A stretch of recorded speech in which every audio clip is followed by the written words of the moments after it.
जय हिंद। आप देख रहे हैं आपका अपना यूट्यूब चैनल क्लास जेनिक्स को। आज जो है हम मंसूरेशन चैप्टर बताने जा रहे हैं। मंसूरेशन चैप्टर यानी कि क्षेत्रमिति। यहाँ देखिए, मंसूरेशन चैप्टर, इसका हिंदी हुआ क्षेत्रमिति। इसमें दो तरह के चैप्टर होते हैं। एक जो है यहाँ 2D होता है और दूसरा 3D होता है। हम शुरुआत जो करेंगे वे 2D से शुरुआत करेंगे, ठीक ना। इसमें हम बहुत सारा सवाल बताएंगे। आज इसका पहला क्लास है, ठीक ना। ये एकदम बेसिक से शुरू होगा, एकदम ये क्लास जो है बेसिक से शुरू होगा। क्षेत्रफल देखिए, क्षेत्रफल किसे कहते हैं, क्षेत्रफल जो है किसे कहते हैं। देखिए, किसी समतल आकृति का क्षेत्रफल उसकी सीमा रेखाओं के द्वारा घेरे गए कुछ क्षेत्र की मात्रा होती है।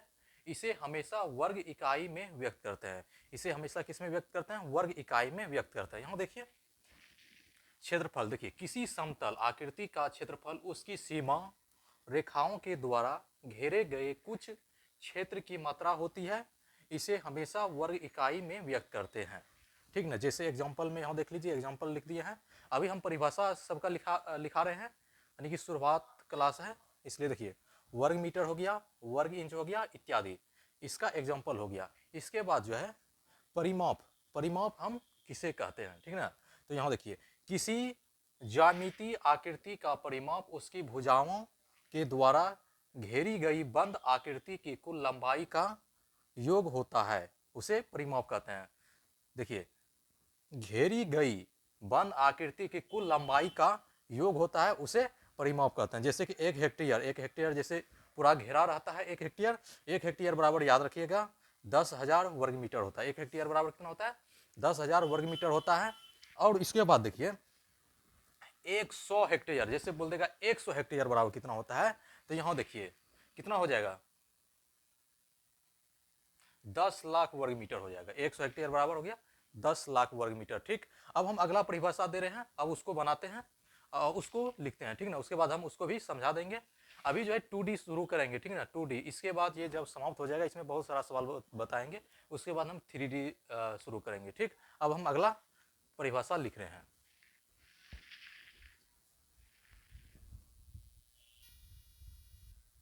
अब इसमें देखिए चतुर्भुज क्या है, ठीक ना। चतुर्भुज क्या है इसके बारे में हम बताने जा रहे हैं। देखिए, चतुर्भुज, चतुर्भुज एक चार भुजाओं वाला बहुभुज है, ठीक ना, जिसमें चार कोण होते हैं। चतुर्भुज कई प्रकार के होते हैं। चतुर्भुज के सभी कोण का योग 360 डिग्री होता है। जैसे कि आयत हो गया, वर्ग हो गया, समांतर चतुर्भुज हो गया, समलंब चतुर्भुज हो गया, सम सम चतुर्भुज हो गया और समलंब चतुर्भुज हो गया, ठीक ना। इसको देखिए हम एक बार फिर पढ़ देते हैं। देखिए इसमें क्या दिया हुआ है, चतुर्भुज क्या है, यानी चतुर्भुज क्या है इसके बारे में देखिए। चतुर्भुज एक चार भुजाओं वाला बहुभुज है जिसमें चार कोण होते हैं। चतुर्भुज कई प्रकार के होते हैं। चतुर्भुज के सभी कोणों का योग 360 डिग्री होता है। जैसे कि आयत हो गया, वर्ग हो गया, समांतर चतुर्भुज हो गया, सम चतुर्भुज हो गया, समलंब चतुर्भुज हो गया, सभी का जो है कुल योग जो है 360 डिग्री होता है। यहाँ देखिए, चतुर्भुज, चतुर्भुज चार भुजाओं के द्वारा घेरी गई बंद आकृति होता है, ठीक ना। तो चतुर्भुज का अगर फॉर्मूला पूछेगा, देखिए इसमें क्या है, 1/2 गुना विकर्ण इसके शीर्ष से विकर्ण पर डाले गए लंब की लंबाइयों का योग, जैसे 1/2 AC into H1 plus H2, ठीक ना। अब हम अगला परिभाषा दे रहे हैं। अभी जो है बेसिक से क्लास शुरू हुआ है, एकदम बेसिक से क्लास शुरू हुआ है, ठीक ना।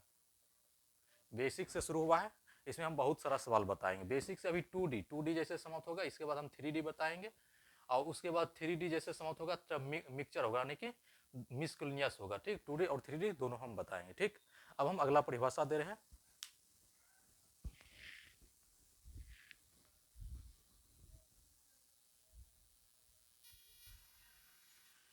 ये जो है आयत का परिभाषा है। देखिए, आयत की परिभाषा, आयत की परिभाषा के बारे में हम बता रहे हैं। इसमें देखिए, आयत, आयत के बारे में हम बताने जा रहे हैं। देखिए, आयत एक चार भुजाओं वाली समतल आकृति है जिसका प्रत्येक कोण समकोण 90 डिग्री होता है, ठीक ना। प्रत्येक कोण उसका समकोण 90 डिग्री होगा तथा आमने सामने की भुजाएं समांतर और बराबर होती है। आयत के दो विकर्ण होते हैं जो लंबाई में बराबर होते हैं तथा एक दूसरे को समद्विभाजित करते हैं। जैसे कि हम एक आयत का चित्र बनाते हैं,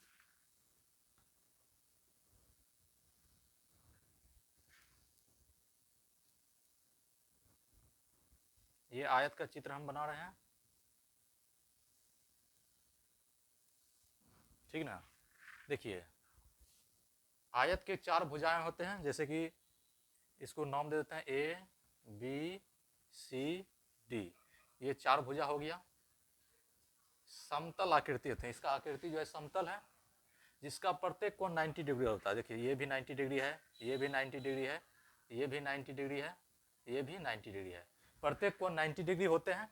जैसे इसमें लिखा हुआ है वही यहाँ है, ठीक ना, 90 डिग्री होता है। तथा आमने सामने की भुजाएं समांतर होती हैं। देखिए ये भुजा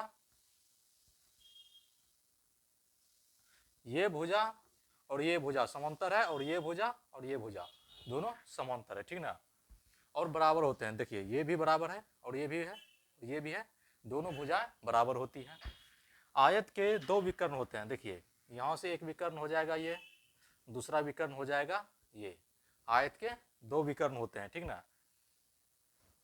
2 विकर्ण होते हैं जो लंबाई में बराबर होते हैं। जितना लंबाई इसका होगा यहाँ से यहाँ तक में, उतना ही लंबाई इसका होगा, ठीक ना। तथा एक दूसरे के समद्विभाजित करते हैं। यहाँ देखिए समद्विभाजित कर रहा है ना, इसका ओ नाम दे देते हैं, एक दूसरे को समद्विभाजित करते हैं। अब जो है हम आयत का कुछ फॉर्मूला लिख रहे हैं, फॉर्मूला लिखने के बाद हम सवाल बताएंगे, ठीक ना। अब हम इस आयत के फॉर्मूला लिखेंगे, ठीक।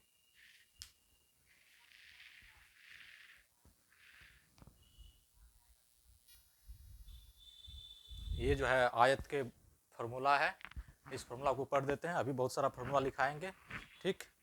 देखिए आयत के फॉर्मूला क्या है, जैसे रहेगा आयत का क्षेत्रफल, ठीक ना। आयत का क्षेत्रफल बराबर क्या होता है, लंबाई प्लस चौड़ाई, इसको लिख सकते हैं L गुना B, ठीक ना। आयत का क्षेत्रफल बराबर क्या होता है, लंबाई गुना चौड़ाई। आगे चल के हम बहुत सारा सवाल बताएंगे इस पर।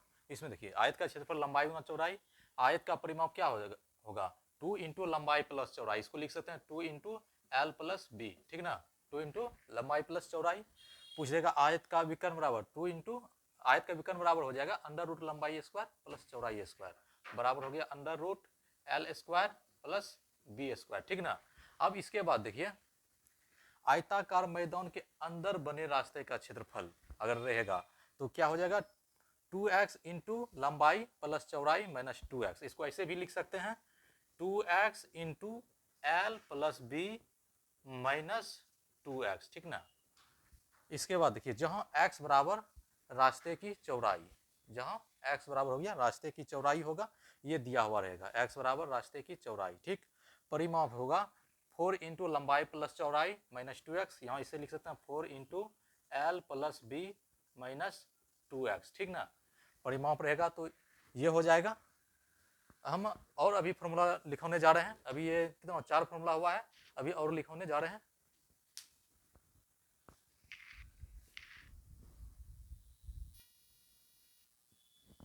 ये जो है अब देखिए ये 5वां नंबर का फॉर्मूला है। इससे पहले जो है हम कितना 4 फॉर्मूला लिख चुके हैं, ये है 5वां, ये 6ठा, ये 7वां फॉर्मूला, ठीक ना। इसके बाद एक फॉर्मूला और है, वे फॉर्मूला बताने के बाद जो है आयत का जो जितना फॉर्मूला था सभी समाप्त हो जाएगा। इसके बाद अगले क्लास से जो है हम सवाल बताएंगे। इसमें देखिए आयताकार 5वां नंबर का ये फॉर्मूला है, देखिए इसमें क्या दिया हुआ है, आयताकार मैदान के बाहर बने रास्ते का क्षेत्रफल बराबर होता है 2x इंटू लंबाई प्लस चौड़ाई प्लस 2x।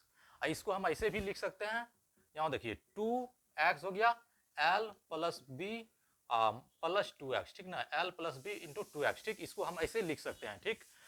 जब हम सवाल बताएंगे हम ऐसे लिखेंगे, ठीक ना। इसको याद रखना है, आयताकार मैदान के बाहर बने रास्ते का क्षेत्रफल बराबर होता है 2x इंटू लंबाई प्लस चौड़ाई प्लस 2x होता है, ठीक। अब इसमें देखिए परिमाप अगर पूछ दिया, ये देखिए क्षेत्रफल हो गया ये, और परिमाप पूछ देगा तो 4 इंटू लंबाई प्लस चौड़ाई प्लस 2x, इसको हम जब सवाल बनाएंगे इसको ऐसे लिखेंगे 4 into L plus B plus 2x, ठीक ना। इसको याद रखना बहुत जरूरी है, ठीक ना। सवाल बनाने वक्त इसका बहुत उपयोग होगा, ये शॉर्ट ट्रिक में आता है, ठीक ना, ये फॉर्मूला।